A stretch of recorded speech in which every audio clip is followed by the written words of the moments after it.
దేవుని వాక్యాన్ని మనము ధ్యానించుకుందాం. ఈ ఉదయకాలంలో నేను నరసరావుపేట రెడ్డి నగర్లో బోధించినటువంటి వర్తమానాన్ని మీతో మాట్లాడతాను. బహుశా కొంతమంది ఉదయం లైవ్ ఇచ్చాము, అదే దానిలో చూసి ఉండొచ్చు. అయినప్పటికీ ఒకవేళ వాక్యం విన్నటువంటి వారు మరొకసారి దాన్ని ధ్యానించండి. రాజుల 2వ గ్రంథము 18వ అధ్యాయము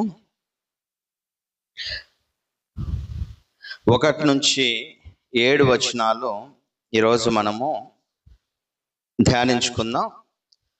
రాజుల 2వ గ్రంథము 18వ అధ్యాయము 1 నుంచి 7 వచనాల్లో హిజ్కియా అనేటువంటి ఒక రాజును గురించి ఈరోజు మనము నేర్చుకుంటున్నాము. ఆయన నుంచి కొన్ని ముఖ్యమైనటువంటి ఆత్మ సంబంధమైన పాఠాలను ఈరోజు మనం నేర్చుకుందాం. నేను చదువుతాను, జాగ్రత్తగా వినండి. ఇశ్రాయేలు రాజును ఏలా కుమారుడినైన హోషేయ ఏలుబడిలో 3వ సంవత్సరమందు యూదా రాజును ఆహాజు కుమారుడినైన హిజ్కియా ఏలనారంభించెను. అతడు ఏలనారంభించినప్పుడు 25 వాడై యెరూషలేమునందు 29 సంవత్సరములు ఏలెను. అతని తల్లి జకర్యా కుమార్తె, ఆమెకు అబి అని పేరు. తన పితరుడైన దావీదు చేసినట్లు అతడు యెహోవా దృష్టికి పూర్ణముగా నీతిని అనుసరించెను. ఇక్కడ హిజ్కియా యొక్క గుణలక్షణాలను మనం చూద్దామండి ఈరోజు. ఈ హిజ్కియా అంట తన పితరుడైన దావీదు చేసినట్లు అతడు యెహోవా దృష్టికి పూర్ణముగా నీతిని అనుసరించెను. పూర్ణముగా నీతిని అనుసరించెను. దావీదు ఎలాగూ నీతిని అనుసరించి నడిచాడో, పరిపాలన చేశాడో, అలాగూ హిజ్కియా కూడా దేవుని దృష్టికి పూర్ణముగా నీతిని అనుసరించి నడిచాడు. ఆ తర్వాత ఉన్నత స్థలములను కొట్టివేసి, విగ్రహములను పగలగొట్టి, దేవతా స్తంభములను పడగొట్టి, మోషే చేసిన ఇత్తడి సర్పమును చిన్న భిన్నములుగా చేసెను. దానికి ఇశ్రాయేలీయులు నెహుష్టానను పేరు పెట్టి దానికి ధూపము వేయుచు వచ్చి ఉండేది. ఈయన చేసిన మరొక మంచి పని ఏంటి అంటే, ఇశ్రాయేలీలైనటువంటి దేవుని ప్రజలకు దేవుడు ఒక మాట చెప్పాడు. మీరు అన్ని జనాంగాలు అనుసరించినట్లుగా విగ్రహాలను మీరు అనుసరించవద్దు. మీ దేశంలో అటువంటి వాటికి చోట్లేదు అని దేవుడు చెప్పాడు. వీళ్ళు దీనికి మించినటువంటి పాపం చేస్తున్నారు. వీళ్ళు అన్ని జనాంగాలు అనుసరించేటువంటి విగ్రహాలను పూజించడం మాత్రమే కాకుండా, మోషే కాలంలో ఇశ్రాయేలీలు పాపం చేసినప్పుడు దేవుడు తాపకరమైన సర్పములను వారి మధ్యకు పంపితే ఆ సర్పాలు వచ్చి ఒక్కొక్కరిని కాటేస్తున్నప్పుడు చచ్చిపోతున్నారు. అప్పుడు వాళ్ళు మోషేను వేడుకున్నప్పుడు, మోషే దేవునితో వేడుకున్నప్పుడు దేవుడు ఏమన్నాడంటే, ఒక ఇత్తడి సర్పాన్ని చేసి ఒక పోల్ మీద దాన్ని నిలబెట్టి, అలా నిలబెట్టండి. ఇత్తడి సర్పము బొమ్మను ఇత్తడితో తయారు చేసి దాన్ని ఎత్తైనటువంటి స్థలంలో నిలబెట్టండి. సర్పపు కాటు తిన్నటువంటి వారందరూ నిదానించి దాని వైపు చూస్తే చావకుండా బ్రతుకుతాను. ఆ రోజు నిజంగానే అలాగనే జరిగింది. ఎవరైతే విశ్వసించి ఆ ఇత్తడి సర్పాన్ని నిదానించి చూశారో వాళ్ళు బతికారు. వెంటనే వీళ్ళకు ఒక ఆలోచన వచ్చింది, ఇదేదో బాగుంది కదా, ఈ ఇత్తడి సర్పం ఎత్తితే మేలు జరిగింది కదా అని చెప్పి ఆ ఇత్తడి సర్పాన్ని తీసుకొని వచ్చి దానిని ఒక బొమ్మగా పెట్టుకొని దానికి ధూపం వేయటం ప్రారంభించాను. అన్ని జాతులకు సంబంధించినటువంటి విగ్రహాలను ఆరాధించడం ఒకటైతే, దేవుడు ఏదో అప్పటికి చేయమని చెప్పిన దాన్ని అంతటితో విడిచిపెట్టి దాని తర్వాత ఇతర సర్పంతో పనేలా, వీళ్ళనేమి దాన్ని తీసుకొని వచ్చి పూజ గదిలో పెట్టుకోనో లేకపోతే మీ ఎదురు పెట్టుకోనో దానికి మీరు పూలు చల్లి ధూపాలు వేసి దాని ముందు మొక్కమని ఏం చెప్పలా ఆయన. కానీ వీళ్ళ యొక్క తెలివి ఎంతగా ఉందంటే ఈ పని చేయటం మొదలు పెట్టారు వీళ్ళు. దేవుడు చెప్పంది చేయటం మొదలు పెట్టారు. ఈ హిజ్కియా అనేటువంటి ఈ రాజు వెంటనే దీనిని కూడా, ఏదైతే ఈ ఇత్తడి సర్పపు బొమ్మ ఉండి దానికి వాళ్ళు ధూపం వేస్తున్నారో ఆ బొమ్మను దాన్ని తీసుకొని వచ్చి చిన్న భిన్నములు చేసి దానిని పడేశాడండి. కాల్ చేయటం మీద చిన్న భిన్నాలు చేశాడు. చూడండి, దేవుని యొక్క సత్యాన్ని ఎరిగినటువంటి వాళ్ళు, దేవుని వాక్యపు అవగాహన ఉన్నటువంటి వారు కొన్ని కార్యాలు చేస్తూ ఉంటారు సత్యాన్ని అనుసరించి. దేవుని గుర్చిన సరైన అవగాహన, దేవుని యొక్క వాక్యాన్ని గురించి సరైన అవగాహన లేనటువంటి వాళ్ళు ఈ సత్యాన్ని అనుసరించి నడిచేటువంటి వారిని మరొకలాగా చూస్తూ ఉంటారు. ఏంటి, నువ్వే నా భక్తిపరుడివి, మేమేమి భక్తిపరులం కాదా? ఏమి దానికి ధూపం వేస్తే ఏమైంది? దానివల్ల మనం ఇంతకు ముందు మేలు పొందాం కదా, ఆ బొమ్మను చూస్తే బతికారు కదా అని అనుకునే వాళ్ళు ఉంటారు. కానీ దేవుడు చెప్పాడా? దానికి మీరు ధూపం వేయమని దేవుడు చెప్పాడా? చెప్పలా. సో అలాంటి వారి ముందు, అలాంటి సరైన అవగాహన లేని జనాలను కూడా ఎదిరించి ఈ రాజు ఒక గొప్ప నిర్ణయం తీసుకున్నాడు. ఆ రోజు దానిని, ఆ బొమ్మను చిన్న భిన్నాలు చేసి పక్కన పడేశాడు. సో హిజ్కియా దావీదులాగా నీతిని అనుసరించి నడిచాడు. అలాగే ఏదైతే విగ్రహ సంబంధమైనటువంటి పనులు దేవుని ప్రజలైన ఇశ్రాయేలీలు అజ్ఞానంగా చేస్తున్నారో దానిని ఆ రోజు ఆయన ఎదిరించి దాన్ని వారిలో నుండి తీసి పడేశాడు.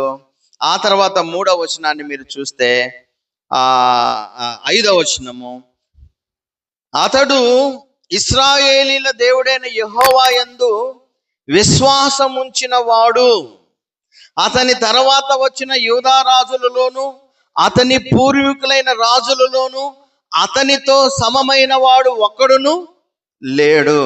సో ఇప్పుడు హిజ్కియా ఎటువంటి వాడు? మొదటి నుంచి మనం చూస్తూ ఉన్నాం, తన పితరుడైన దావీదులాగా నీతిని అనుసరించి పూర్ణంగా దేవుని ఎదుట నడిచినటువంటి వాడు. అలాగే మనుషులు ఇశ్రాయేలీలు ఏదైతే అజ్ఞానంగా వ్యవహరిస్తూ విగ్రహ సంబంధమైన దానిని ఆచరిస్తున్నారో దానిని ధైర్యంగా ఎదిరించి దాన్ని చిన్న భిన్నములు చేసి ఆ చెడుతనాన్ని ఇశ్రాయేలుల నుండి లేకుండా చేసినటువంటి వాడు.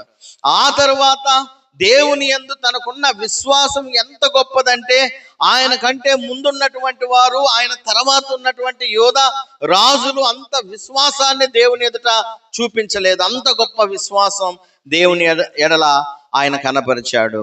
ఆ తర్వాత 6వ వచనాన్ని మీరు చూస్తే, అతడు యెహోవాతో హత్తుకొని ఆయనను వెంబడించుటలో వెనుక తీయక ఆయన మోషేకు ఆజ్ఞాపించిన ఆజ్ఞలన్నిటినీ గైకొనుచుండెను. ఈ వచనంలోనే 3 రకాలైనటువంటి క్యారెక్టర్స్ మనం చూస్తాం. 3 రకాలుగా ఆయనకున్న గొప్పతనాన్ని, ఆత్మీయ జీవితాన్ని మనం చూస్తాం. ఏమేమి? మొదటిది, యెహోవాను హత్తుకొని. దేవుణ్ణి ఏం చేశాడు ఆయన? హత్తుకున్నాడు.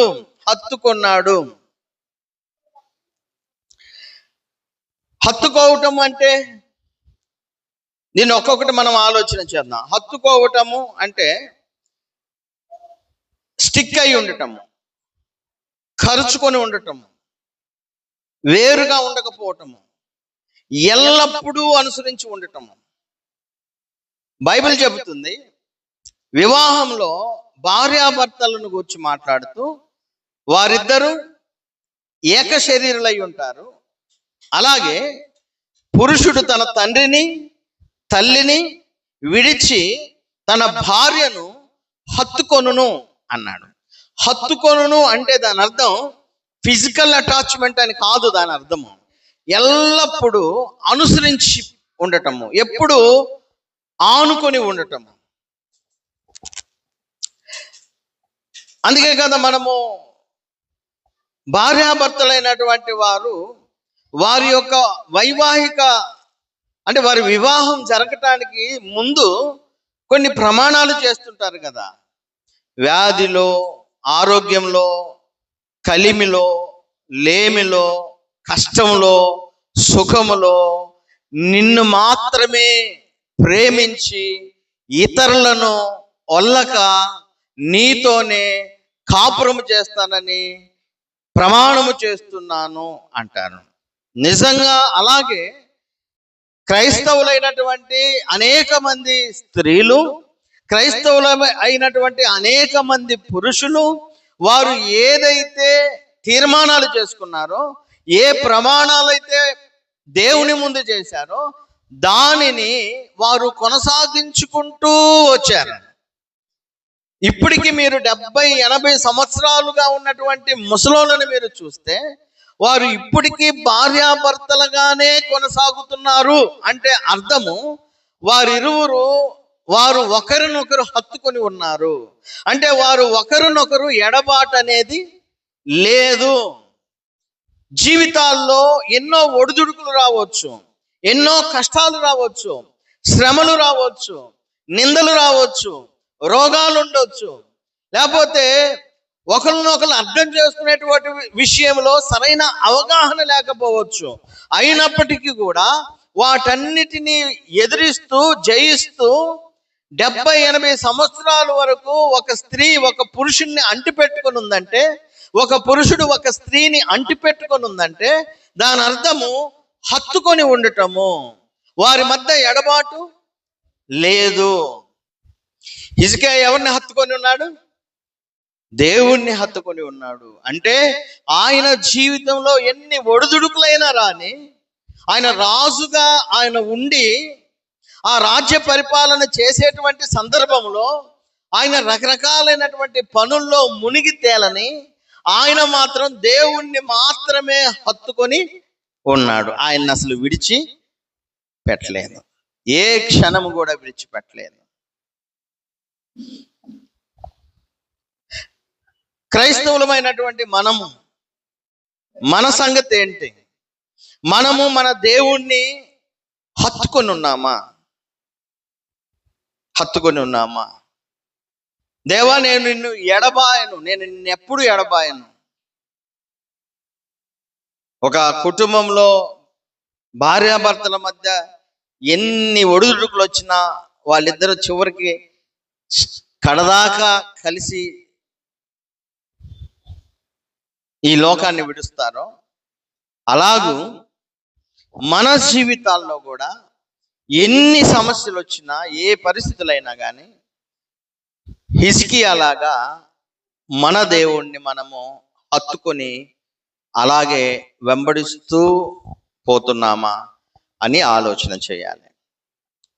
కేవలము క్రైస్తవులమైనటువంటి మనము దేవుణ్ణి హత్తుకున్నాము అంటే దేవునికి సంబంధించినటువంటి కొన్ని విషయాలలో కూడా స్టిక్ అయి ఉండాలి. హత్తుకోవటం అంటే స్టిక్ అయి ఉండటం, కరుచుకొని ఉండటం, విడిచిపెట్టకుండా ఉండటం, దాని మీద నిలబడి ఉండటం. అవేంటో చెప్తాను మీకు. మొదటిది కొరింథీయులకు రాసినటువంటి మొదటి పత్రిక 15వ అధ్యాయము 1-2 వచనాలు. మరియు సహోదరులారా, నేను మీకు ప్రకటించిన సువార్తను మీకు తెలియపరుచున్నాను, మీరు దానిని అంగీకరించితిరి. ఇప్పుడు దాని యందే నిలిచి ఉన్నారు అంటే స్టిక్ అయి ఉన్నారు, దాన్ని అంటిపెట్టుకొని ఉన్నారు. దేనిని మేము మీకు ప్రకటించిన సువార్త, మేము మీకు ప్రకటించిన సువార్త, దానినే అంటి పెట్టుకొని ఉండాలి, దాని మీదే నిలిచి ఉండాలి. ఆ సువార్త ఏంటి? ప్రభు అయిన యేసు నీ పాపముల కొరకు చనిపోయాడు, సమాధి చేయబడ్డాడు, తిరిగి లేచాడు. ఈ సువార్త ఏదైతే ఉందో ఆ సువార్త మీద మీరు నిలబడి ఉంటే, స్టిక్ అయి ఉంటే, అంటి పెట్టుకొని ఉంటే, హత్తుకొని ఉంటే, ఆ సువార్త వల్లనే మీకు రక్షణ. ఎందుకు ఈ మాట మాట్లాడుతున్నాడు పౌలు అంటే, ఈ సువార్తను చాలా మంది అంటి పెట్టుకొని లేరు, విడిచిపెడుతున్నారు. ఎందుకు అంటే ఈ సువార్తకు భిన్నమైన సువార్తలు వచ్చినాయి ఆ రోజుల్లో. అలాగే యేసు మరణ సమాధి పునరుద్ధానాలకు వ్యతిరేకంగా మృతుల పునరుద్ధానం లేదు అనేటువంటి వార్తలు వచ్చినాయి ఆ రోజు. ఈ మాట విన్నటువంటి కొంతమంది ఈ సువార్తను విడిచిపెట్టి లోకంలో కలిసిపోయారు. మనం తిరిగి లేపబడము అనేటువంటి నిరీక్షణ లేనటువంటి వ్యక్తులుగా మారిపోయారు. సో ఈ సువార్త కాక వేరొక సువార్తను ఎవరైతే నమ్ముతున్నారో, వేరే సువార్త వైపు, సువార్త కాదు అది, సువార్తను చెరిపే మరొక వార్త చాలా ఉన్నాయి లోకంలో. యేసుక్రీస్తు మరణ సమాధి పునరుద్ధానాలు మీద విశ్వసించిన వారు రక్షణ పొందుతారు. ఈ రక్షణ సువార్తకు వ్యతిరేకమైనటువంటి బోధనలు చాలా ఉన్నాయి. దానికి క్రైస్తవులు ఆకర్షింపబడి దాని వైపు వెళుతూ ఉన్నారు. కానీ ఈయనేం చెప్తున్నాడంటే, నా ప్రియ సహోదరులారా, మీకు ఏ సువార్త అయితే ప్రకటింపబడిందో ఆ సువార్త మీదే మీరు నిలిచి ఉండాలి. నిలిచి ఉంటేనే మీ రక్షణ కొనసాగుతుంది. దాన్ని అంటి పెట్టుకొని ఉంటేనే మీ రక్షణ కొనసాగుతుంది. ఎప్పుడైతే దాన్ని మీరు విడిచిపోతారో అప్పుడు మీ రక్షణ కొనసాగదు. రక్షణలో నుండి మీరు పడిపోతారు, వేరైపోతారు. కాబట్టి మనం అంటి పెట్టుకోవాల్సింది దేన్ని? సువార్త, సువార్త, సువార్తను. రెండవ విషయాన్ని మీరు చూస్తే, కొలసీలకు రాసిన పత్రిక 2వ అధ్యాయము 18-19 వచనాలు. అతి వినయాసక్తుడై దేవదూతారాధన యందు ఇచ్చ కలిగి తాను చూచిన వాటిని గురించి గొప్పగా చెప్పుకొనుచు, తన శరీర సంబంధమైన మనసు వలన ఊరక ఉప్పొంగుచు, శిరస్సును హత్తుకొనని వాడెవడును మీ బహుమానమును అపహరింపనీయకుడి. చాలు. రెండవది, క్రైస్తవులు దేన్ని హత్తుకొని ఉండాలి? శిరస్సును హత్తుకొని ఉండాలి. శిరస్సు అంటే తల. తల. సంఘమునకు శిరస్సు, శిరస్సు అంటే తల. ఈ తల ఎవరు? సంఘానికి. యేసుక్రీస్తు. సంఘానికి ఏం చెప్తున్నాడంటే, యేసుక్రీస్తును హత్తుకొని ఉండండి, శిరస్సును హత్తుకొని ఉండండి. శిరస్సు అంటే అధికారముకు గుర్తు. శిరస్సు అంటే ఆలోచనలకు గుర్తు. సంఘము ఎవరి అధికారానికి లోబడి ఉండాలి? అంతే కదా. శరీరం ఏ అధికారానికి లోబడింది? తల ఏది చెబితే శరీరం అది చేస్తుంది. అలాగే తల యొక్క ఆలోచనల ప్రకారం శరీరం ఎలా నడుస్తుందో, యేసుక్రీస్తు యొక్క ఆలోచనల ప్రకారం సంఘము నడవాలి. అలా కాకుండా ఆ శిరస్సును మనం హత్తుకోకుండా వేరైపోతే ఏం జరుగుతుంది? మన బహుమానము అపహరింపబడుతుంది. ఆయనతో అంటుకట్టబడి ఉన్నప్పుడు సర్వ శరీరము కీళ్ళు చేత, నరాల చేత పోషింపబడి అతుకబడినదై దేవుని వలన కలుగు వృద్ధితో అభివృద్ధి పొందుతుంది. అంటే సంఘము అంత ఆత్మీయ అభివృద్ధి పొందాలంటే దేన్ని హత్తుకొని ఉండాలి? శిరస్సుకు హత్తుకొని ఉండాలి. ఈ శరీరం అంతా క్షేమాభివృద్ధి పొందాలంటే ఈ శరీరం అంతా దేనికి కనెక్ట్ అయి ఉంది? శిరస్సుకు కనెక్ట్ అయి ఉందండి. అలాగే సంఘానికి శిరస్సు ఎవరు? యేసుక్రీస్తు. ఆయన అధికారానికి, ఆయన యొక్క ఆలోచనలకు, ఆయన యొక్క మాటలకు సంఘము అంటుకట్టి ఉండాలి, అతుక్కొని ఉండాలి, హత్తుకొని ఉండాలి. శిరస్సును హత్తుకొని ఉండకపోతే మన బహుమానము అపహరింపబడుతుంది, మనకు క్షేమాభివృద్ధి జరగదు. ఆ క్షేమాభివృద్ధి శిరస్సుకు అంటుకొని ఉండకపోతే జరుగుద్దా? జరగదు. కాబట్టి యేసుక్రీస్తు ప్రభువారికి సంఘము అంటుకట్టి ఉండాలి, అతుకుబడి ఉండాలి, హత్తుకొని ఉండాలి. హత్తుకోవటానికి ఆపోజిట్ ఏంది? విడిచిపెట్టడం, ఎడబాటు అవటం, తెగిపోవటం, వేరైపోవటం. ఈరోజు సంఘానికి మనం రావట్లేదంటే అర్థం క్రీస్తు ఆయన యొక్క శిరస్సుకు మనము అంటుకట్టలేము, అతుక్కొనిలేము, హత్తుకొనిలేము. వేరుగా ఉంటున్నాము, దూరస్థులంగా ఉంటున్నాము, వేరైపోతా ఉన్నాము. దానివల్ల క్షేమాభివృద్ధి ఉండదు. మీ బహుమానం ఏదైతే ఉందో అది అపహరింపబడుతుంది. మీ ఆత్మీయ క్షేమాలు ఏవైతే ఉన్నాయో అవి మీ నుండి దూరం అవుతాయి. అందుకే ప్రభువుని ఎప్పుడూ ఎడబాయకూడదు. ఏంటి, నాకు అది వచ్చింది, ఆ సమస్య వచ్చింది, ఈ సమస్య వచ్చింది, నాకు ఈరోజు రాబుద్ది కాట్లా, నాకేదో సైతాను పట్టింది, ఇటువంటి మాటలు పక్కన పెట్టేయాల. నాకు ఈరోజు ఏదో అయ్యింది, ఈ మాటలు పక్కన పెట్టేయాల. నిజంగా నీకు క్షేమాభివృద్ధి కావాలంటే శిరస్సును హత్తుకొని ఉండాలి. తర్వాత హెబ్రీయులకు రాసిన పత్రిక 10వ అధ్యాయము, హెబ్రీయులకు రాసిన పత్రిక 10వ అధ్యాయము 23వ వచనంలో, 3వ వచనంలో, వాగ్దానము చేసిన వాడు నమ్మదగిన వాడు గనుక మన నిరీక్షణ విషయమై మనం ఒప్పుకొనినది నిశ్చలముగా పట్టుకొందుము, నిశ్చలముగా పట్టుకొందుము, హోల్డ్ ఫాస్ట్. మనం ఏదైతే ఒప్పుకొని ఉన్నామో ఆ నిరీక్షణ విషయమై దానిని మనం నిశ్చలంగా పట్టుకోవాలి. నిరీక్షణ, మన హోప్, మనం ఎదురు చూస్తుంది దేనికోసం అండి? ఈరోజు మన నిరీక్షణ కూడా మర్చిపోతున్నాం మనం. ఏమండి, మీరేదో ఒక ఊరు వెళ్ళారు, 10 రోజులు ఉన్నారు, నెల రోజులు ఉన్నారు, సంవత్సరం ఉందాం అనుకున్నాం. ఉన్నంత మాత్రాన మీ ఊరు మర్చిపోతారా? మీరు మర్చిపోతారా? మీ ఊరు, మీ ఇల్లు, మీకు సంబంధించిన మీ భర్త, మీ భార్య, మీ పిల్లల్ని మీరు మర్చిపోతారా? వేరే ఊరు వెళ్తే మర్చిపోరు కదా. మీ నిరీక్షణ ఏంది? మరలా నేను మా ఊరు వెళ్తాను. కానీ ఒక పెద్ద సమస్య, క్రైస్తవులకు ఉన్న సమస్య ఏంటంటే ఆ నిరీక్షణలో నిలిచి ఉండరు కొంతమంది.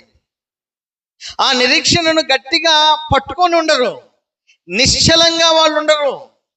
ఆ నిరీక్షణ వాళ్ళు మర్చిపోతారండి. ఆ నిరీక్షణలో ఉండరు వాళ్ళు సరిగ్గా. ఇక్కడ అదే అంటున్నాడు, మీరు ఏ నిరీక్షణ కొరకు మీరు పిలువబడ్డారో ఆ నిరీక్షణ విషయంలో మీరు నిశ్చలంగా ఉండాలి, నిశ్చలంగా దాన్ని పట్టుకొని ఉండాలి అని మాట్లాడుతున్నాడండి. మన నిరీక్షణ ఏంటండి? మన ఎదురు చూపు దేనికోసము?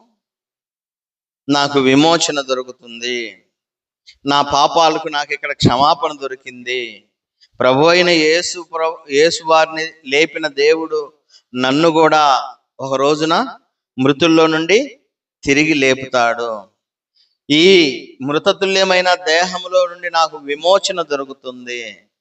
ఇక్కడ ఉన్న రోగాలు, కష్టాలు, నష్టాలు, శ్రమలు, పాపం వల్ల వచ్చినటువంటి ఆ మరణము, వీటన్నిటిని, మరణ వేదనలన్నిటినీ దేవుడు తొలగించి మృతుల్లో నుండి నన్ను తిరిగి లేపి ఆయన ఉన్న స్థలంలో నన్ను కూర్చుండబెడతాడు అనేటువంటి నిరీక్షణ క్రైస్తవులకు ఉండాలండి. చాలా మంది దానికి అంటుకట్టుబడి లేరండి ఈరోజు. ఆ నిరీక్షణే మనకుంటే ఆ నిరీక్షణే మనకుంటే దైవిక సంబంధమైన కార్యాలలో ఎంత ఆసక్తిగా మనం పాల్గొంటాము, ఎంత ఆసక్తిగా మనం దేవుణ్ణి ఆరాధిస్తాము, ఎంత ఆసక్తిగా ఆయన ఆజ్ఞలు మనం అనుసరిస్తాము. ఆ నిరీక్షణ లేకుండా పోతుంది చాలా మందికి. అందుకే ఆయన ఏమంటాడంటే, ఆ నిరీక్షణను హత్తుకొని ఉండండి, ఆ నిరీక్షణను గట్టిగా చేపట్టండి. హెబ్రీయులకు రాసిన పత్రిక 2వ అధ్యాయము 1-4 వచనాలు. కావున హెబ్రీ 2:1-4 వచనాలు. కావున మనము వినిన సంగతులను విడిచిపెట్టి కొట్టుకొని పోకుండానట్లు వాటి యందు మరి విశేష జాగ్రత్త కలిగి ఉండవలెను. చాలు. కావున మనము వినిన సంగతులను విడిచిపెట్టి కొట్టుకొని పోకుండానట్లు. ఇంకొక దాన్ని మనం హత్తుకొని ఉండాలి. ఏంటి అది? ఇప్పుడు మనం చదివిన దానిలోనే ఆన్సర్ ఉంది. మనము వినిన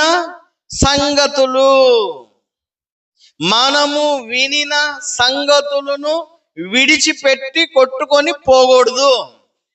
అంటే మనం ఏ సంగతులైతే విన్నామో దానిని హత్తుకొని ఉండాలి. నేను చిన్నప్పుడు చూసిన సినిమా ఇప్పుడు కూడా చెబుతా అంటారు కొంతమంది. అవునా? నేను చిన్నప్పుడు చూసిన సినిమా ఇప్పుడు పొల్లు పోకుండా చెబుతా అంటాను. ఏంటి, ఎందుకు చెబుతున్నావు నువ్వు అంటే, మర్చిపోనబ్బా నేను అది. అంటే సినిమా మర్చిపోరంటాడు. మరి ఏం మర్చిపోతారు? వినిన సంగతులు. మనకు చాలా ఉంటాయి జ్ఞాపకాలు. మనం ఎప్పుడెప్పుడో చేసిన జ్ఞాపకాలన్నీ ఏకరువుగా చెబుతాం, గుర్తుపెట్టుకుంటాం, వాటిని అసలు విడిచిపెట్టాం. కానీ ఇక్కడ బైబిల్ చెప్తుంది ఏంటంటే, అవి కాదు మనం పట్టుకొని ఉండాల్సిందే. ఏవి? మనము వినిన సంగతులను పట్టుకొని హత్తుకొని ఉండాలి. ఏ సంగతులు విన్నాం?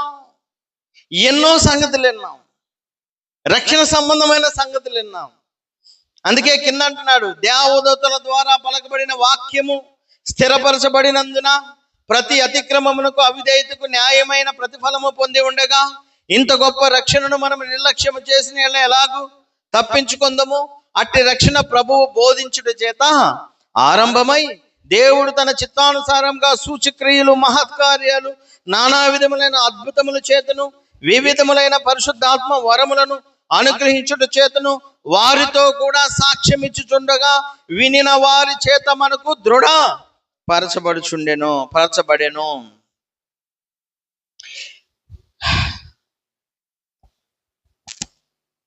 గొప్ప రక్షణ ఎలా కలిగింది? యేసుక్రీస్తు బోధించుట చేత ఆరంభమై, తర్వాత ఆయన ద్వారా యేసు నామములో అద్భుతాలు, మహత్కార్యాలు, సూచక క్రియలు జరిగింపబడి, యేసుక్రీస్తు ప్రభువారు చెప్పిన సంగతులు అపోస్తలులు బోధించుట ద్వారా ఆ సంగతులు వినిన వారు సాక్షులై ఇతరులకు బోధించుట ద్వారా అలా సువార్త విస్తారంగా చెప్పబడి రక్షణ అనేది వచ్చింది మనిషికి. అంటే ఏదైతే గడిచి ఇంతకుముందు జరిగిన సంగతులు ఏవైతే ఉన్నాయో అవి, యేసువారు చెప్పిన మాటలు, అపోస్తలులు చెప్పినటువంటి మాటలు ఇతరులకు బోధిస్తే, ఆ బోధించిన దాన్ని ఎవరైతే గట్టిగా పట్టుకొని ఉన్నారో అది వారికి రక్షణ కారణం అయిపోయినాయి ఆ మాటలు. కాబట్టి యేసుక్రీస్తు ప్రభువారి ద్వారా, అపోస్తలుల ద్వారా పలకబడినటువంటి వాక్యం ఏదైతే ఉందో దానిని మనము విడిచిపెట్టి కొట్టుకొని పోయేటట్లుగా ఉండకూడదు. ఆ మాటలకే మనము స్టిక్ అయి ఉండాలి. సో ఇప్పుడు మనం హిజ్కియా ఎవరిని హత్తుకొని ఉన్నాడు? దేవుణ్ణి హత్తుకొని ఉన్నాడు. మనము దేవుణ్ణి హత్తుకొని ఉండాలి. దేవుణ్ణి హత్తుకొని ఉండటం అంటే సువార్త మీద నిలబడి ఉండటం. శిరస్సుకు అనగా యేసుక్రీస్తుకు హత్తుకొని ఉండటం, యేసుక్రీస్తు శిరస్సుకు హత్తుకొని ఉండటం, లేకపోతే క్రీస్తుని హత్తుకొని ఉండటం. వినిన సంగతులు ఏవైతే ఉన్నాయో వాటిని హత్తుకొని ఉండాలి. ఇంకొకటి చెప్పా దీనికంటే ముందు, నిరీక్షణ. మనకి ఏ నిరీక్షణ ఉందో ఆ నిరీక్షణ మీద మనము అంటుగట్టి ఉండాలి. రెండవది, హిజ్కియా ఆయన ఎలా ఉన్నాడో తర్వాత వచనం చూడండి. 2వ రాజుల గ్రంథం 18వ అధ్యాయము 6వ వచనం. అతడు యెహోవాను హత్తుకొని, రెండవది ఆయనను వెంబడించుటలో వెనుక తీయక. యెహోవాను తండ్రి అయిన దేవుణ్ణి వెంబడించాడు. వెంబడించడం అంటే అర్థం ఏంటి? వెంబడించడం అంటే అనుసరించడం, వెళ్ళటం, వెనకే వెళ్ళటం. వెంబడించడం అంటే ఫాలో అవటం, ఫాలో అంటారు. అసలు నిజంగా వెంబడించడం అంటే అర్థం ఏంటంటే, మార్కు సువార్త 1వ అధ్యాయం 16వ వచనంలో నేను చదువుతాను, వినండి. 1:16 నుంచి. ఆయన గలిలయ సముద్రమున వెలుచుండగా, ఎవరంటే యేసుక్రీస్తు వారు. ఆయన గలిలయ సముద్ర తీరమున వెలుచుండగా సీమోను సహోదరుడు ఆంద్రేయు సముద్రములో వలవేయుట చూచెను. వాళ్ళు జాలరులు. సీమోనుకు మరొక పేరు పేతురు. పేతురు సహోదరుడు ఆంద్రేయ. వీళ్ళు సముద్రంలో వలలేస్తున్నారు, వాళ్ళు జాలరులు. యేసు, నా వెంబడి రండి, నేను మిమ్మును మనుషులు పట్టు జాలరుగా చేసేదనని వారితో చెప్పాను. వెంటనే వారు తమ వలలు విడిచి ఆయనను వెంబడించిరి అంటానికి నేను చెప్తున్నాను. వెంబడించిరి. ఆయన ఇంకొంత దూరం వెళ్ళి జెబెదయి కుమారుడగు యాకోబును అతని సహోదరుడు యోహానును చూచెను. వారు దోణిలో ఉండి తమ వలలు బాగు చేసుకుని చుండెరి. వెంటనే ఆయన వారిని పిలువగా వారు తమ తండ్రి అయిన జెబెదయిని దోణిలో జీతగాండ్ర యొద్ద విడిచిపెట్టి ఆయనను వెంబడించిరి. మార్కు సువార్త 2వ అధ్యాయము 13-14 వచనాలు కూడా చూద్దాం. మార్కు సువార్త 2వ అధ్యాయం 13-14 వచనాలు. ఆయన సముద్ర తీరమున మరలా నడిచిపోవచుండెను. జనులందరూ ఆయన వద్దకు రాగా ఆయన వారికి బోధించెను. ఆయన మార్గమును వెళ్ళుచు సుంకపు మెట్టు నొద్ద కూర్చున్న ఎవరు అల్ఫయి కుమారుడగు లేవీని చూచి నన్ను వెంబడించమని అతనితో చెప్పగా అతడు లేచి ఆయనను వెంబడించెను. ఈ లేవీకి మరొక పేరు మత్తయి. సో ఇప్పుడు ఎంతమందిని మనం చూసామండి? 5. వాళ్ళ పేర్లు చెప్తారా? సైమన్ పీటర్ అంటే సీమోన్ అనే పేతురు యొక్క సహోదరుడు ఆంద్రేయ, ఆ తర్వాత యాకోబు, తర్వాత తన సహోదరుడైన యోహాను, ఆ తర్వాత సుంకపు మెట్టు దగ్గర సుంకాన్ని వసూలు చేసే లేవి, ఆయన పేరే మత్తయి. వీళ్ళని యేసు ప్రభువు వారు ఏమన్నాడు? నన్ను వెంబడించండి. హిజ్కియా దేవుణ్ణి వెంబడించాడు. ఇప్పుడు ఇక్కడ వీళ్ళు కూడా యేసుక్రీస్తును వెంబడిస్తున్నారు. వెంబడించటము అంటే కేవలము అప్పటికప్పుడు విడిచిపెట్టి ఆయన వెంట వెళ్ళి ఆ తర్వాత వాళ్ళ పనులు వాళ్ళు చేసుకోవటమా? కాదు. వెంబడించటము అంటే గతములో వాళ్ళు ఏదైనా అవని, ఏదైనా చేయని, ఆయన ఎప్పుడైతే నన్ను అనుసరించండి అన్నాడో ఆ అనుసరించటము అక్కడ ప్రారంభమయ్యి వాళ్ళు చచ్చిపోయేదాకా ఆయనను వెంబడిస్తూనే ఉన్నారు. వెంబడించటము అంటే మీరు రాండి అనగానే అప్పటికప్పుడు ఆయన్ని వెంట వెళ్ళి తర్వాత మరలా వాళ్ళ పనులు చూసుకోవటం కాదు. వారు చనిపోయేదాకా ఆయనను వెంబడించటం. క్రైస్తవులమైనటువంటి మనము ఆయనను వెంబడించటం అంటే ఏదో ఒక వారం వినటానికో, లేదా ఒక వారం వినిపోవటానికో, ఒక నెల వచ్చిపోవటానికో కాదు. ఆయన వెంబడించడం అంటే మనము మన సిలువను ఎత్తుకొని ఆయనను వెంబడించడం. అది మామూలుగా వెంబడించడం, ఇది మామూలుగా విషయం కాదండి. నన్ను వెంబడించాలంటే మీరు మీ సిలువను ఎత్తుకొని నన్ను వెంబడించాలని ప్రభువు చెప్పాడండి.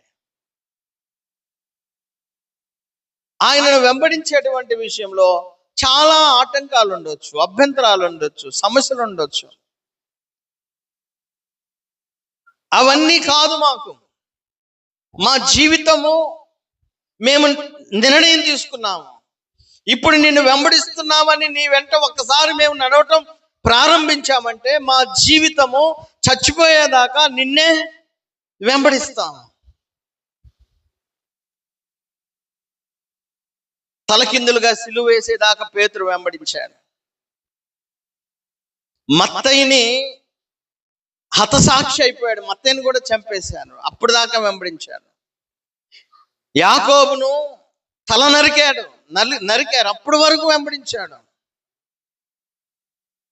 యోహాను ముసలివాడై పద్మాసు ద్వీపంలో పరవాసిగా అయిపోయి, ఆ తర్వాత ముసలితనంలో, వృద్ధాప్యంలో ఎఫెస్ అనేటువంటి ప్రాంతంలో చచ్చిపోయాడు. ఆయన అప్పుడు దాకా వెంబడించాడు.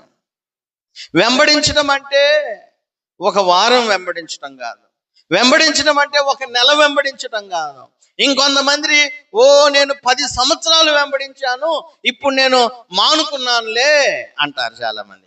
10 సంవత్సరాలు వెంబడించారంట, ఈ 11వ సంవత్సరం మానుకున్నారంట. అదే వెంబడించడం అంటే. వెంబడించడం అంటే చచ్చిపోయేదాకా క్రీస్తుని విడిచిపెట్టి పోకుండా ఆయన అనుసరించి వెళ్ళటము, ఆయన మార్గంలో వెళ్ళటము, ఆయన వాక్యానుసారంగా జీవించటము. అది వెంబడించటం అంటే. ఈ విషయంలో మనకి కష్టాలు రావచ్చు, నష్టాలు రావచ్చు, ఇబ్బందులు ఎదుర్కోవచ్చు, శ్రమలు రావచ్చు, లోక సంబంధులైన స్నేహితుల ద్వారా లోకంలో పడిపోవచ్చు, మీ పనులు మిమ్మల్ని ఆటంకపరచవచ్చు, మీ ఉద్యోగాలు మిమ్మల్ని ఆటంకపరచవచ్చు ప్రభువును వెంబడింపకుండా చేయటానికి. అయినప్పటికీ కూడా మనం తిరిగి లేచి ఆయన వెంబడించాలి. ఒక చిన్న ఉదాహరణ మీకు చెప్తాను. యేసుక్రీస్తు ప్రభువారు, నేను త్వరలో చనిపోవాల్సి వస్తుందని చెప్తున్నాడు శిష్యులతో. అప్పుడు పేతురు ఆయన చేయి పట్టుకొని, ఇది నీకు జరగకూడదు అన్నాడు.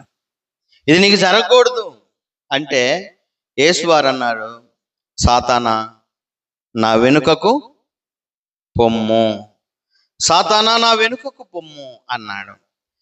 వాస్తవానికి పేతురు మనుషు రీతిగా ఆలోచించాడు, కానీ యేసుక్రీస్తు వారు దైవికమైనటువంటి విధానంలో ఆయనకు సమాధానం చెప్పాడు. నువ్వు మనుషు రీతిగా ఆలోచిస్తున్నావు, సాతాను ఆలోచన ప్రకారం నువ్వు నడుస్తున్నావు, కాబట్టి నా వెనక్కి వెళ్ళు అన్నాడు. వెనక్కి వెళ్ళు అంటే అర్థం ఏంటి? అసలు నువ్వు నన్ను పూర్తిగా విడిచిపోనే ఏమండి? సాతానా నా వెనక్కి పో అంటే పేతురుని పూర్తిగా నన్ను విడిచిపో అనే అర్థం అండి. దాని అర్థం ఏంటో తెలుసా? నన్ను వదిలిపో అని కాదు, మళ్ళీ నా వెనుకకు నడిచే ఒక శిష్యుడి స్థానంలోనికి వెళ్ళు. Get back in line as a follower అని. నా వెనక్కి పో అంటే అర్థము నువ్వు అసలు నన్ను విడిచిపో అని కాదు. దాని అర్థం ఏంటంటే నువ్వు మరలా తిరిగి నా శిష్యుడిలాగా నా వెనక వరుసలో నిలబడి నన్ను వెంబడించు అని అర్థం. సో యేసుక్రీస్తుని వెంబడించేటువంటి విషయంలో క్రైస్తవులమైనటువంటి మనము ఆ రోజు పేతురులాగా శోధింపబడవచ్చు. అపవాది చేత మనము కూడా శోధింపబడి కింద మీద పడి రకరకాలైన ఇబ్బందుల్లో, టెంప్టేషన్స్లో, శోధనలో పడిపోవచ్చు. పడిపోయినంత మాత్రాన దేవుడు మిమ్మల్ని ఆయన విడిచిపోమ్మని అంటాడా? అనడు. ఆయన ఏమంటే గెట్ బిహైండ్ ఆఫ్ మీ అంటే నా వెనక్కి రా అంటే మళ్ళా తిరిగి నువ్వు లైన్లో నిలబడు, నన్ను వెంబడించు. అది ప్రభు మనకు చెప్పేదండి. హిజ్కియా ఎవరిని అనుసరించాడు? దేవుణ్ణి అనుసరించి నడిచాడు. శిష్యులు యేసుక్రీస్తుని అనుసరించి నడిచారు. మనము యేసుక్రీస్తుని అనుసరించి నడవాలి. ఎప్పటిదాకా? చనిపోయే దాకండి, చనిపోయేదాకా. చివరిగా ఇది, ఆయన మోషేకు ఆజ్ఞాపించిన ఆజ్ఞలన్నిటినీ గైకొనుచుండెను.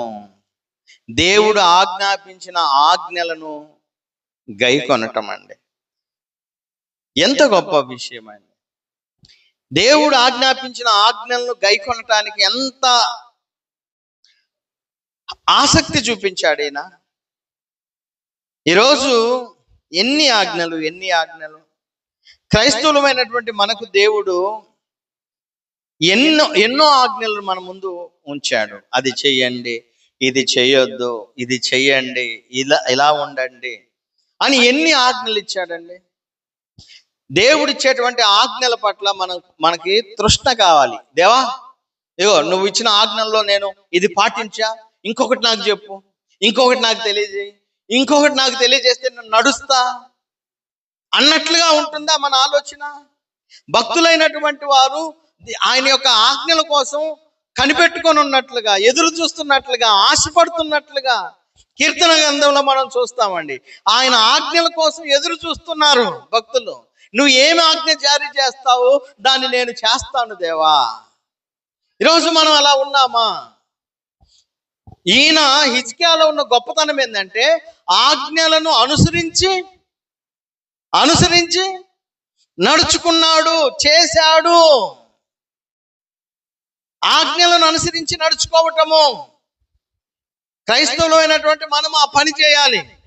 ఆజ్ఞలు వినటం ముఖ్యం కాదు, ఆజ్ఞలను అనుసరించి నడవటము ముఖ్యము. మీరు సర్వలోకానికి వెళ్ళి సర్వ సృష్టికి సువార్తను ప్రకటించండి అనేది ఆజ్ఞ వినటం ముఖ్యం కాదు, దానిని అనుసరించి చేయటం ముఖ్యము. మీరు సువార్తను ప్రకటించడానికి మీ వంతు మీరు ఏదన్నా కృషి చేస్తున్నారా? కేవలం వినిపోతున్నారా ఆజ్ఞలను? దొంగిలించొద్దు ఆజ్ఞ, వ్యభిచరించొద్దు ఆజ్ఞ, నరహత్య చేయవద్దు ఆజ్ఞ, అబద్ధ సాక్ష్యము పలకొద్దు ఆజ్ఞ, విగ్రహారాధన చేయొద్దు ఆజ్ఞ, నీ పొరుగు వారి దేనిని ఆశించవద్దు ఆజ్ఞ, నిన్ను వలె నీ పొరుగు వారిని ప్రేమించు ఆజ్ఞ, నీ దేవుడైన యెహోవాను పూర్ణ ఆత్మతో, పూర్ణ బలముతో, పూర్ణ శక్తితో ప్రేమించు ఆజ్ఞ. ఇవన్నీ ఆజ్ఞలు. వింటున్నటువంటి ఆజ్ఞలను మనం పాటిస్తున్నామండి. ఆ ఆజ్ఞలు, భక్తులైతే ఆ ఆజ్ఞలు మాకు ఇవ్వు అని ఎదురు చూస్తున్నారు. మనమేం వద్దు, చాలు, మా స్వేచ్ఛ బతుకు మమ్మల్ని బతకని. మనుషులు అలా ఉన్నారు. మేమేదో స్వేచ్ఛగా బతుకుతున్నాం, మా ఇష్టానుసారంగా బతుకుతున్నాం, మా కోరికల చొప్పున బతుకుతున్నాం, మా ఇష్టాల చొప్పున బతుకుతున్నాం. నువ్వు వచ్చేమో ఇట్లొద్దు, అట్లా ఉండాలి, అట్టొద్దు, ఇట్టు ఉండాలని ఆజ్ఞల మీద ఆజ్ఞలు చెప్తున్నావు. వి కాంట్ బేర్ ఇట్, మేము దీన్ని సహించలేం అన్నట్టు అయిపోయారు ఈరోజు. హిజ్కియా ఏం చేశాడు? దేవుడు మోషే ద్వారా ఇచ్చిన ఆజ్ఞలను అనుసరించి నడిచాడు. దేవుణ్ణి ప్రేమించడం అంటే ఏంటండి? దేవుణ్ణి ప్రేమించడం అంటే ఆయన ఆజ్ఞలను గైకొనటం. మీరు తర్వాత చదవండి, యోహాను సువార్త 14వ అధ్యాయం 21వ వచనం, యోహాను సువార్త 14వ అధ్యాయం 15వ వచనం, మొదటి యోహాను 5వ అధ్యాయం 3వ వచనం. ఈ వాక్య భాగాలన్నీ ఏం చెప్తున్నాయంటే, నువ్వు దేవుణ్ణి ప్రేమిస్తున్నాను అంటే ఆయన ఆజ్ఞలను గైకొంటావు. ఆయన ఆజ్ఞలు భారమైనవేవి కాదు. ఆయన ఆజ్ఞలను ప్రేమించండి. ప్రేమిస్తే ఏది భారంగా ఉండవు. మీరు బైబిల్లో గతంలో ఒక వచనం చదువుకున్నాం. యాకోబంట తన రాహేలు తనకి ఇష్టమైనటువంటి అమ్మాయిని పెళ్లి చేసుకోవటానికి తన మామ దగ్గర కొన్ని సంవత్సరాలు కొలువు చేశాడు, గొడ్డి చాకిరీ చేశాడు. బైబిల్ ఏముందంటే అన్ని రోజులు కూడా అతనికి పెద్ద రోజులని అనిపించాల. ఎందుకు? He loved Rachel so much. అంటే రాహేలును ఆయన ప్రేమించాడు. రాహేలును ఎంత ప్రేమించాడంటే ఆ ప్రేమ వల్ల ఆయన మామ దగ్గర ఆయన ఎంత గొడ్డు చాకిరీ చేసినా, ఎన్ని సంవత్సరాలున్నా అవి ఒక రోజులాగా కూడా ఆయనకి అనిపించలా. ఎందుకు అంటే ప్రేమలో అంత బలం ఉంది. మనము దేవుణ్ణి ప్రేమిస్తే ఆయన ఆజ్ఞలు కూడా మనకు ఎలా ఉంటాయి? భారంగా ఉంటాయా, తేలిగ్గా ఉంటాయా? వెన్ వి లవ్ గాడ్, మనం దేవుణ్ణి ప్రేమిస్తే ఆయన ఆజ్ఞలు మనకి చాలా తేలికగా ఉంటాయి. ఆదివారం ఆరాధనకు రావటం ఆజ్ఞ. ఆజ్ఞ. అయ్యో నేను రాలేను అయ్యో అన్నావు అనుకో, అది నీకు భారంగా ఉంది అంటే నువ్వు దేవుణ్ణి ఏం చేయట్లా? ప్రేమించట్లా. దేవుణ్ణి ప్రేమించట్లేదు కాబట్టి ఆయన ఆజ్ఞలు కూడా నీకు ఎలా ఉన్నాయి? భారం భారం భారం అయిపోయినాయి. చెక్ చేసుకోండి అండి, చెక్ చేసుకోండి. ఆయన ఆజ్ఞలు పాటించే విషయంలో మీకు భారం అనిపిస్తుందా, లేకపోతే సంతోషం అనిపిస్తుందా, తేలిక అనిపిస్తుందా? అయ్యా ఆయన ఆజ్ఞలు ఇంకా ఎన్ని వస్తే అంత బాగా నా మనసు తేలికైపోతుంది అనిపిస్తుంది అనుకో, మీకు మీరు నిజంగా దేవుణ్ణి ప్రేమిస్తున్నారు అని అర్థం. దేవుణ్ణి ప్రేమిస్తే ఆయన ఆజ్ఞలను గైకుంటారు. సో ఇప్పటి వరకు మనం వరుసగా చెప్పుకుంటూ వచ్చాము హిజ్కియాకున్న గుణ లక్షణాలు. హిజ్కియా మరొకసారి జ్ఞాపకం చేసి ముగించేస్తా. హిజ్కియా దావీదు, తన పితరుడైన దావీదు లాగా నీతిని అనుసరించి ప్రవర్తించాడు. నీతిని అనుసరించి ప్రవర్తించాడు. ఆ తర్వాత హిజ్కియా తన ముందు తన తర్వాత రాజులందరికంటే ఎక్కువగా దేవుని యందు విశ్వాసం ఉంచాడు. నీతిని అనుసరించాడు, విశ్వాసం ఉంచాడు, దేవుణ్ణి దేవుణ్ణి దేవుణ్ణి హత్తుకొని ఉన్నాడు. రైట్, చెప్పండి, తప్పేం లేదు. దేవుణ్ణి హత్తుకొని ఉన్నాడు. తర్వాత ఆయనను వెంబడించాడు. మూడవది, చివరిది, ఆయన యొక్క ఆజ్ఞలను అనుసరించి జీవించాడు, వాటిని చేశాడు క్రియారూపంలో. ఇన్ని చేస్తే చివరిగా ఈ వచనం చదవండి, ముగించేద్దాం.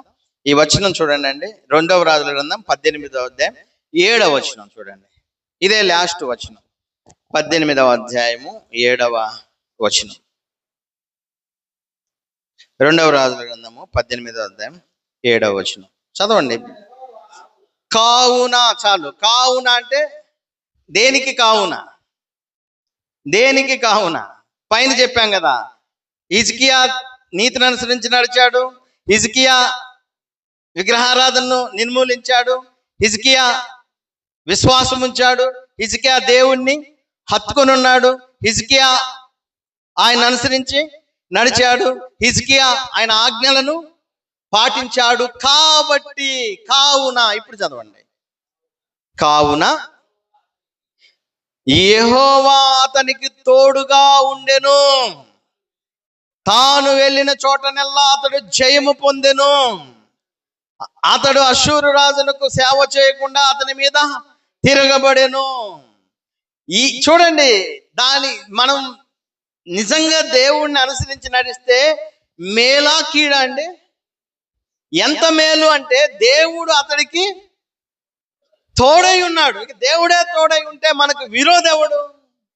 అతడు ఎక్కడికి వెళ్ళినా జయాన్ని పొందుతూ ఉన్నాడు. స్టూడెంట్స్, చదువుకునే విద్యార్థులారా, మీరు దేవుణ్ణి అనుసరించి నీతిని అనుసరించి నడిస్తే, ఇప్పుడు చెప్పిన హిజ్కియా లాగా మీరు నడిస్తే, మీరు ఎక్కడికి పోయినా విజయం మీకే. స్టూడెంట్సే కాదు, ఎవరైనా సరే. ఎందుకంటే దేవుడే మీకు తోడై ఉంటాడు. హిజ్కియాకు దేవుడు తోడై ఉండి ఆయన ఎక్కడికి వెళ్తే అక్కడ ఆయనకి విజయం లభించింది. మీ శత్రువులకు భయపడాల్సిన పని లేదు, రోగాలకు భయపడాల్సిన పని లేదు, దేనికి అనారోగ్యానికి భయపడాల్సినటువంటి పని లేదు, డబ్బు లేదని దాని గురించి భయపడాల్సిన అవసరం లేదు. ఎందుకంటే దేవుడే నీకు తోడై ఉండి అన్నిట్లో నీకు విజయాన్ని దయచేస్తాడు. సో మీరందరూ కూడా ఇలాంటి మంచి లక్షణాలను కలిగి ఉండాలని హిజ్కియా ద్వారా పాఠాలు నేర్చుకొని అలా ముందుకు కొనసాగటానికి దృఢ నిశ్చయాన్ని మీరు ఈరోజు తీసుకోవాలని హెచ్చరిక చేస్తూ వాక్యాన్ని ముగిస్తున్నాను. మీ అందరికి కూడా హృదయపూర్వకమైనటువంటి వందనాలు.